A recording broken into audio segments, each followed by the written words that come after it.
اب اس کے بعد بھائیوں ان کا جرم آگے بڑھتا ہے. اتنا بڑا جرم کرنے کے بعد بھی ایسے یہ بدبخت تھے اور شیطان تھے کہ ان کو ٹھنڈک نہیں پہنچی. انہوں نے کہا کہ صالح علیہ السلام اور ان کے گھر والوں کو بھی قتل کرو. اللہ فرماتا ہے وَكَانَ فِي الْمَدِينَةِ 9 رَهْطٍ يُفْسِدُونَ فِي الْأَرْضِ وَلَا يُصْلِحُونَ.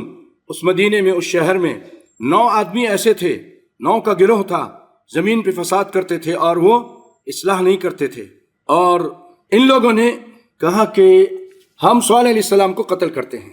اور اس سلسلے میں ان لوگوں نے یہ بھی کہا کہ قالوا تقاسموا باللہ لنبیتنہ واہلہ، آپس میں قسمیں کھائیں کہ ایسا کرتے ہیں، آج رات ان پہ حملہ کرتے ہیں، صالح علیہ السلام ان کے گھر والوں کو قتل کرتے ہیں، نیک لوگوں کو، اور ثم لنقولن لولیہ، اور جو ان کے ورثاء ہیں، ان کے وارث ہوں گے، ہم ان سے کہیں گے ما شہدنا مہلک اہلہ وانا لصادقون، ہم نے نہیں کیا، ہم وہاں نہیں تھے، یہ کسی اور نے قتل کیا ہے، ہم سچے ہیں.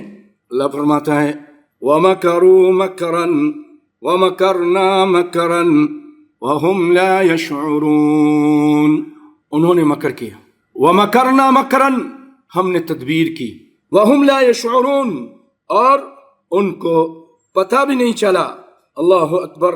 تو پیارے بھائیوں، ان لوگوں نے جب یہ سوچا کہ صالح علیہ السلام کے گھر والوں کو قتل کر دیا جائے تو اللہ تعالیٰ نے ان کو تو بچا لیا.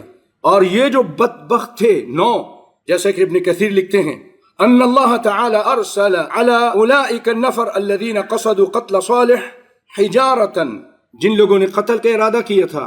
پیارے بھائی، قرآن کا بتایا ہوا قصہ ہے، غور سے سنو تاکہ ہمیں عبرت ہو اور ہم گناہوں سے دور رہیں، مکاری نہ کریں، کوئی ایسے غلط کام نہ کریں. اللہ کی پکڑ بہت سخت ہے. ان لوگوں نے صرف پلاننگ کی تھی. اللہ رب العالمین نے قوم پر عذاب بھیجنے سے پہلے ان پر عذاب بھیجا، پتھر برسائے جس نے ان کو کچل کے رکھ دیا.